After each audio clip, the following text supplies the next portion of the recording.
Welcome back to Theology in Action. My name's Levi Hytree. I'm here with Tony Caffey. How are you doing today? Hey, Levi. Good to see you, man. You too. You too. I thought we would talk about forgiveness today. What do you think about that? That's a great topic. It is. It is. Let's kind of start at a broad, a 30,000-foot view, if you will, stroke of it. Let's focus in on God's forgiveness of us, and we can kind of trail from there because there's some commands or issues that come from that. Right. We're commanded to forgive, and the basis for that is because of our own forgiveness. Right. And that's important too, because in terms of Christianity, this is one of the unique aspects of our faith. And there's forgiveness as a concept that trickles into other religions. Some people might object to what I just said there, but the reality is that the foundation, the cornerstone of Christian faith is, let's say, grace and forgiveness. Those two things together are essential. And this, I'll just give the gospel here in a nutshell because this is so important. We were sinners. We failed the Lord, and God, in his goodness and in his grace, sent his son, Jesus Christ, to die on the cross for our sins.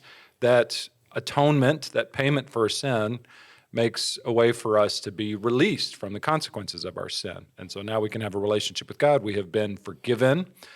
And that's the basis ethically of how we approach relationships with other people and go about this lifestyle of Christianity. We don't forgive people in order to be saved, but we forgive because we are saved. Just a quick story. This is a great story about C.S. Lewis when he was interacting with some of his friends from, I think it was Oxford or Cambridge, I can't remember, but they were discussing about the uniqueness of Christianity, what made Christianity unique. And then he came into the room and he said some English phrase like, "What's all the rumpus about, gentlemen?" And they said, "Well, we're trying to distinguish what it makes Christianity unique from the other religions of the world." And he said, "Oh, that's easy. It's grace. It's this idea that we don't earn favor with the Lord by something that we do, but instead we receive the free gift of grace, the forgiveness that he makes accessible to us." And so he's right. And if we compare the religions of the world, I think I'm right in the sense that this is something unique to us, something proprietary, if I can use that word, for Christianity. And it's because of that we're motivated to live lives of not just forgiveness, but forgiving other people. Yeah. You hear with a lot of other religions finding peace or acting in love toward others in some form or way, but I think Christianity is the only religion that paints a picture of forgiveness and the Creator forgiving the creation and through what he did. And it lacks a basis, maybe some of those other faiths as well. Like, why are we forgiving? Exactly. We have that great motive and motivation in light of what the Lord has done for us. And it puts a lot of work in the hands of the person. We do, as believers, have a responsibility in forgiveness. I think it's in Matthew 18, somewhere in the 20s, Jesus kind of talking, directing. It's a lot of places, but that's where my mind goes first. You've been forgiven. Now you're directed to forgive and love your neighbor, love your brothers. Yeah, so 70 times 7, right? Exactly, One of the great catchphrases within Christianity. And if you follow that train of thought with what Jesus is saying there, I mean, it's really quite remarkable. He tells this parable about this man who has a debt, and as you read it in the original Greek, it's like it's an astronomical amount of money that he owes this king. And so he goes and he begs for forgiveness. The king forgives this incalculable debt, which the parallel between us and the Lord is so great. Like, we owe an incalculable debt to the Lord that we can't possibly pay on our own. And then you know the story, and most people will know the story about, okay, this person is forgiven much, and then he goes and he hassles one of his servants for some piddly little debt and even throws him in jail. And when the king finds out about what this guy did after he had been forgiven so much, he's furious. Sure. And the implication of that is, look, you've been forgiven by the sovereign God an incalculable debt. How can you live your lives in such a way that you would hold people's feet to the fire on some matter of forgiveness? It should trickle down, in the best sense of that word, from God to us, to each other. And to not really understand that or to not really embrace that means, if you're not living a forgiving life, that you don't really even understand what you've been forgiven and how that should motivate your action. Yeah, yeah. So you said 70 times 7. Is that a 490 times. 490 times? Is that a different way of saying there's basically no limit on forgiveness? I think so, but I mean, if somebody wants to try to do the math, then go for it. I mean, you might find out about the 380th time that you forgive somebody, this is a better way to live my life. Sure, and so you stop counting. Sure. This is a better way to go about the business of, because unforgiveness, the brilliance of this in terms of our Christian ethic is that unforgiveness really, it's like drinking poison and thinking it's going to hurt somebody else. I'm going to be unforgiving towards you. Okay, well, you're just inflicting pain upon yourself when you do that. Right.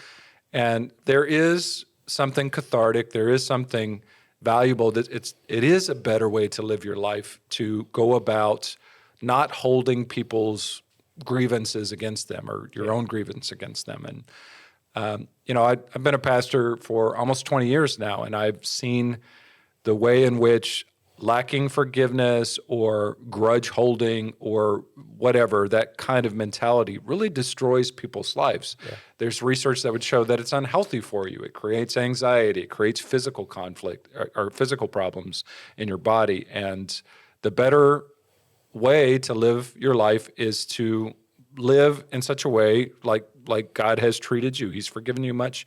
You go and forgive much. And I actually envy those people in this world who have really bad memories. I don't know how you are with this, Levi, but some people I know I'm pretty close to that they just forget stuff pretty easily, and they can't remember the details of what happened. It's like, man, I envy that.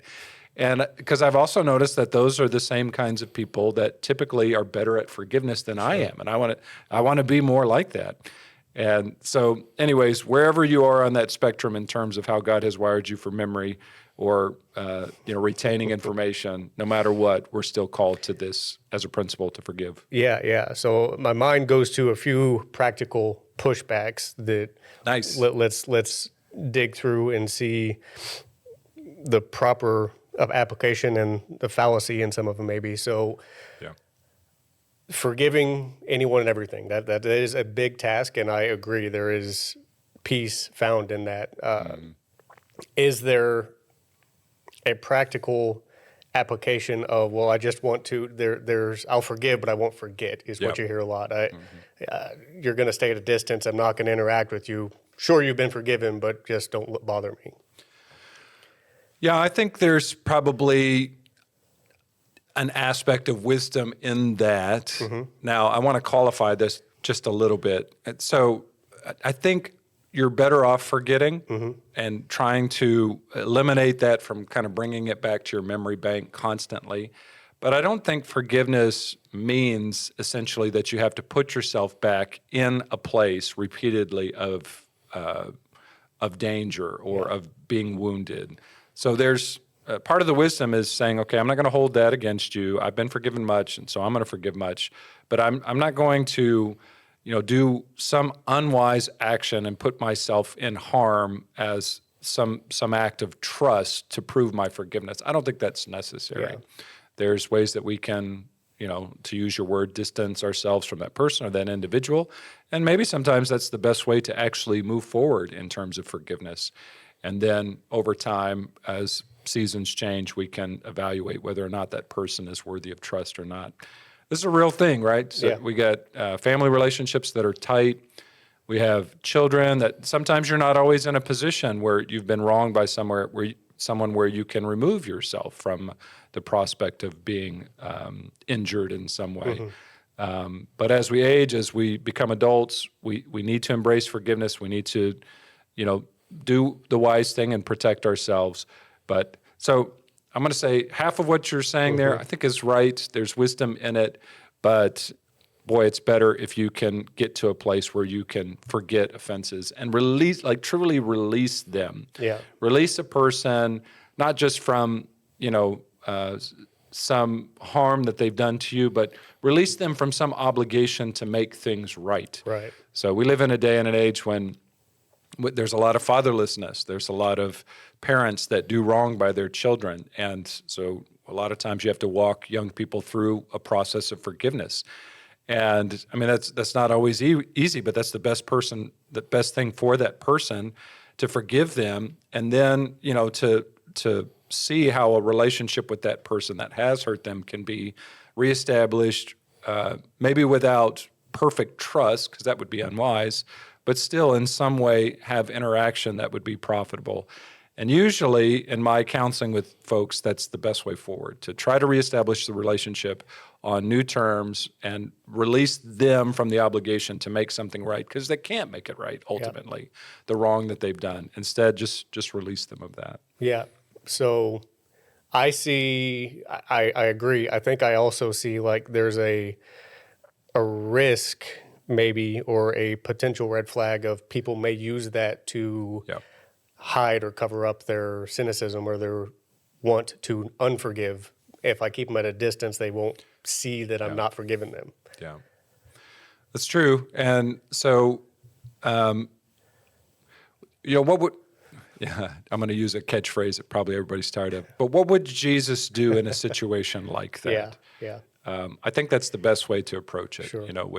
Would Jesus offer up a hand of friendship and an effort to forgive, and then find some way without opening yourself up to harm, to engage with that person, to show love to that person?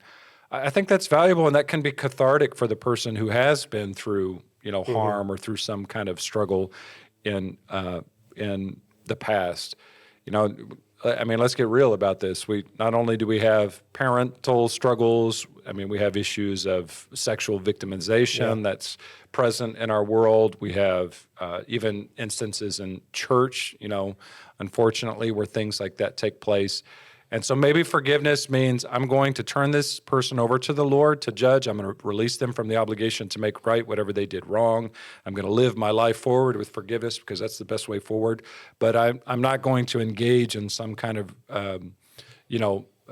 showy relationship with this person because it triggers too much hurt and too much harm. I'm not going to cast a stone at that person or judge them. Maybe that's the wisest way forward in a situation like that. But I will say this, and this is not my own experience, but the experience of others. So Corrie ten Boom is somebody that I referenced in a sermon not that long ago. And, here's a woman who went into a concentration camp. Her sister was brutalized there and ended up dying. Her dad died as a result of this. And she survived amazingly and had to work through this sense of forgiveness for people who had done great harm to her. I mean, exceedingly great harm. And if you read that book, The Hiding Place, you can feel the power of that, even as she's forgiving and interacting with people that brutalized her or her sister. And I just think that's amazing. And that's the power of the human spirit. That's something that I think in her case, the scriptures pressed her to go that direction. And that is so admirable as the better way. I'll give you another example. I read a book recently by Anthony Thompson on the shootings that took place in Charleston, South Carolina. If you remember, at the church, gunman comes in. It was a racially motivated crime, kills everybody, killed this man's wife. And, his whole book is, I think it's called A Call to Forgive, is talking about how Dylan Roof, is that his name? I think that's the name of the shooter. How he is walking through a process of forgiveness for this man who killed his wife and all of these individuals in the church, you know.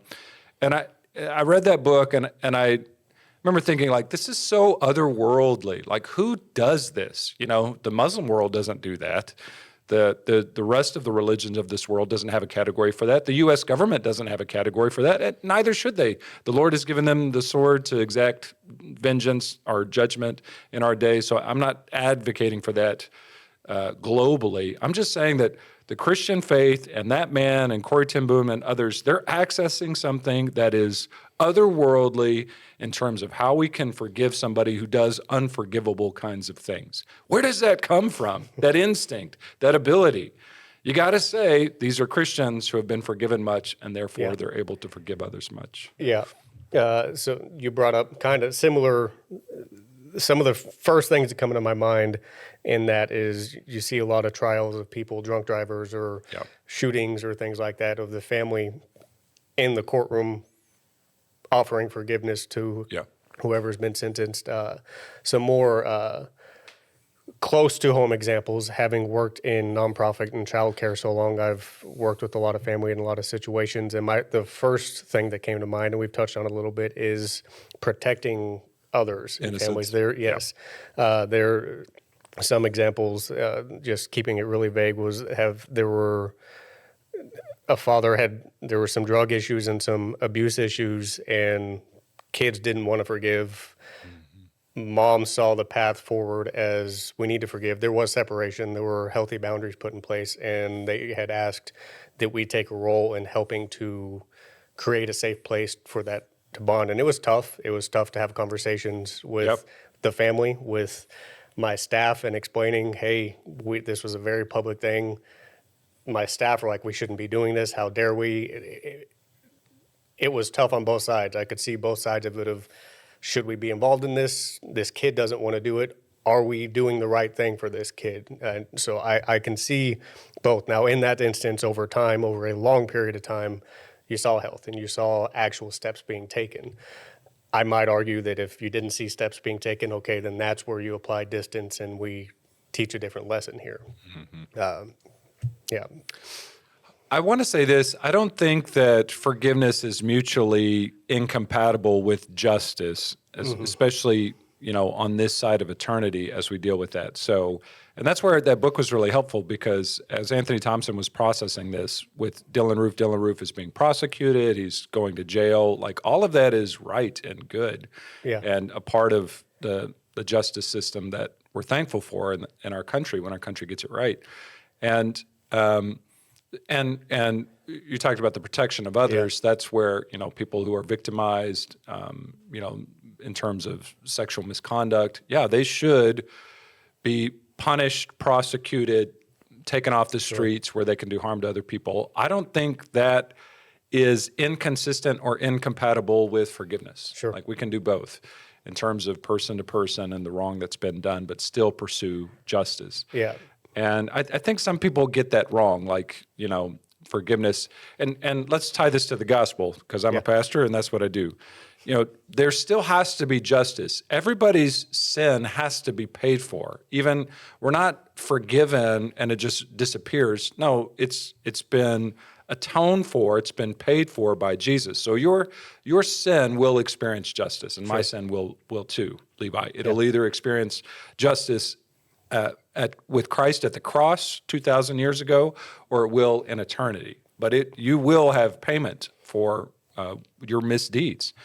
And so I think that's, and in our modern world, where we have sins one against another and we do have these crimes, like, there still needs to be justice, but I don't think that's inconsistent with forgiveness. Yeah, it's interesting you bring that up. So I actually struggled with that perspective of forgiveness and justice, kind of maybe on a different perspective, viewpoint of it.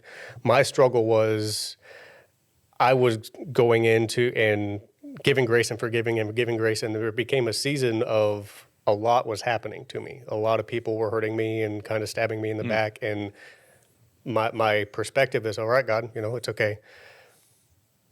I'll move forward. Justice will be had, and I trust you with that. But my perspective of I wasn't seeing anything being done. Like, there was a lot of wrong and a lot of things going on, but enough piled up of, okay, all these people have done all these things, and I'm the one feeling hurt and catching all the blame, and I feel like I'm being punished for a lot of things. Where is justice in that? And my perspective became limited in I should see justice now is what I was wanting. And I had to wrestle through, okay, that in and of itself might be some level of unforgiveness. But yeah, so it's interesting you bring that aspect up. There's certainly justice that's accessible through the state. We see that in Romans 13 and other places.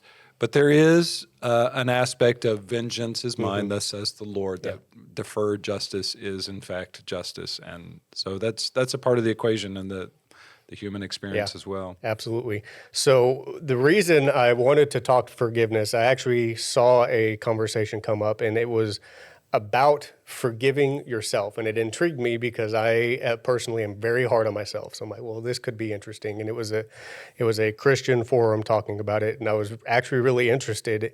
I was surprised on the wide spectrum. I don't know why I was surprised. There's of perspectives on this topic. Some people were for it. Some people Some were people against were it. for it. Some people were against it. Some people said God didn't ever say forgive yourself. So if it's not in the Bible, why are we even considering this? It was all over the board. I'm not sure exactly where I land yet. I can see you and I have talked about this, and I'll just kind of lob it up and I'll let you go with it. I can see I think maybe the heart isn't wrong, but the perspectives might be in how they're portraying what they're saying. So is it good or healthy to forgive yourself? I think that's right. It's kind of six in one hand, half a dozen in the other, right? So let's talk about the positives of maybe that framing, and then let's talk about the negatives. So I think in terms of positives, you do need to treat yourself in such a way that you understand, as a Christian, you're child of God status. Yes. So don't treat yourself worse than God is treating you.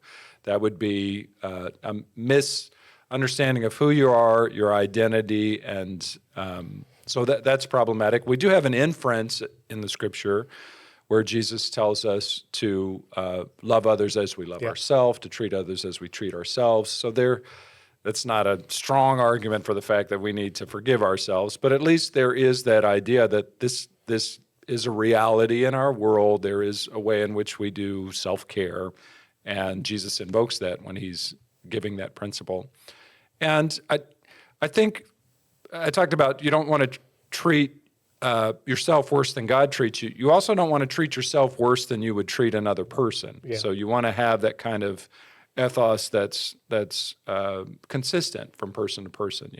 Some people can be that way. Some people can be, crazy, gracious, and merciful to others, but then they whip themselves and self-flagellate like monks from the Middle Ages. That's not good either. So there's some positive in that, I think. There's a great song by Andrew Peterson called "Be Kind to Yourself." Okay. And I remember listening to it, and he draws from some of this imagery in Jesus's talk about the need to embrace God's grace for yourself, because sometimes we're too self-incriminating or too self-loathing, and that's not healthy. Yeah. Now, here's the negative side of it, and you probably know where I'm going with this. We live in a narcissistic world, right? Where it's like self. Like, okay, that's not always the best way forward, to be so constantly introspective. Like, maybe the healthier thing is to not love and be kind and fixated on yourself. Like, get your mind on other people.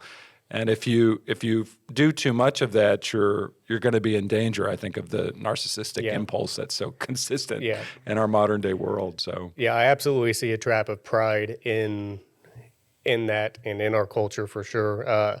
I do see there's this balance, and you kind of touched on it, of condemnation and conviction of where's your heart in it, where's it coming from. I see it could be both. I think that it's one of those things that not all scenarios are exactly the same. So I think it would take a little more digging of, is this healthy for you to be doing? Is this proper? Should you be wording it different and kind of looking at it from a different perspective? I guess part of it too that I struggle with is you forgive yourself. Like, okay, what did you do to yourself? Like, that's confusing to me. It's like self-referentially cyclical, so I struggle with that as well. Yeah. So from kind of my thought and my perspective on it is getting hung up on, okay, I sinned or I messed up or I fell short, and just not being able to move past that. Maybe it's an anxiety, maybe it's causing an anxiety, but just beating yourself up on it. And in reality, for me, it is a wrestle of, okay, that there's condemnation there. I need to get my mindset changed and put it elsewhere. That's kind of where I see it coming from, is I need to let this go. Yeah, that's helpful. So I think a better way to view that is to see yourself as God sees you, and to let that frame your identity too as a child of God. Because I think if you just do it inside of yourself, you're going to cycle downwards, and then you're, at the end of the day, like yourself, you're just a human being. Like, okay, you're forgiving yourself as one human being to another. Wouldn't you rather have the perspective of God on this matter? And if God has forgiven you and he's making a way for you to move forward, then you can't treat yourself worse than God is treating you. I think that's a healthier way to approach it in terms of getting your identity right, and then allowing that to help you move forward and confidence. So I want to bring up an extreme that I've heard of that Oh boy. I've seen a few friends go this far, and I don't know that this is the path they took to get there. There's a few scriptures that, as typical in situations like this, have been taken way out of context, that they've come to a place, just a realization, they said, that they can't sin anymore. They've been forgiven by God. They are forgiven. Sin is not possible to them anymore. Okay. It's I don't know that it's directly tied to this, but it keeps floating in my head, so I feel like maybe we should address that. Yeah, that's a theological error. Yeah. So not to be too hard on your friends, but there's a half-truth in it. So I would say there's a vertical and then a horizontal dimension to our sin in this present world. So when we get saved, in terms of our vertical relationship with God, we do have our past, present, and future sins forgiven. And so that's right. God is not surprised by our future sinfulness. He didn't say, oops, I didn't pay for that, on the cross, so you better repent again in order to be saved. No, it doesn't work that way. And so that's right in the sense that we can't lose that positional salvation and that positional child of God status with the Lord. At the same time, on the horizontal plane, there is real sin. Paul tells us to battle that sin. Paul is not ignorant to the fact that we're continuing to struggle with sin until we're in our glorified bodies in a glorified state, and then we don't struggle with sin anymore. And there are clear statements about the chastening of the Lord in Hebrews and elsewhere, where the Lord, because we are the children of God, in light of our sin, he punishes us just like a father does his children. So that's where the error kind of pops into that. And we're called as Christians to be sanctified, to grow in our Christ likeness. And, what does that mean? That means dealing with sin and sinning less and having more, characteristics of God demonstrated in a real way, day in and day out. So we're not libertines like Paul was dealing with in Romans. Shall we continue sinning so that grace may abound? God forbid. Right. No, we're motivated to eliminate sin in our life because of what Christ has done in that vertical relationship we have with him. Yeah. How's that? Is that maybe a good way to address that? That's a perfect way to address it. Okay. Any final points, final thoughts on this one? No, I want to just reinforce the power of forgiveness as we close, because it's the best thing for, we live in a cancel culture, right? So our world doesn't understand forgiveness right now. You make a mistake, you do something, you're done. We're done with you. There should really be no such thing as cancel culture in the church. We do have church discipline where we deal with matters. I was just talking to a person the other day about this, and I, we were talking about the nature of it. It's not called church wrath. Or church judgment. It's called church discipline. The ultimate goal in that is to restore somebody. And it's not to just punitively just like, oh, you're out of the church and you're out of the church. Get out of here, like you're canceled. That's the way in which our world treats one another in terms of actions that they disapprove of. But in the church, in Christianity, we are called to forgiveness. We are called to imitate what God has done for us. So I'll just read this passage and then I'll be done. Ephesians 4:32, be kind to one another, tenderhearted, forgiving one another as Christ forgave you. Ephesians 4:32. And then Colossians 3:13, bearing with one another, and if one has a complaint against you, forgive each other. As the Lord has forgiven you, so you also must forgive. Awesome. Thank you for your time, Pastor Tony. That is all the time that we have today. If you're interested in any other content that we provide, you can check out vbvf.org. We do live streams on Wednesdays and Sundays. If this topic itself interested you and kind of spurred your heart a little bit, we do talk about this a little bit more in our video on biblical counseling, and we'll have that linked here. And until next time, God bless.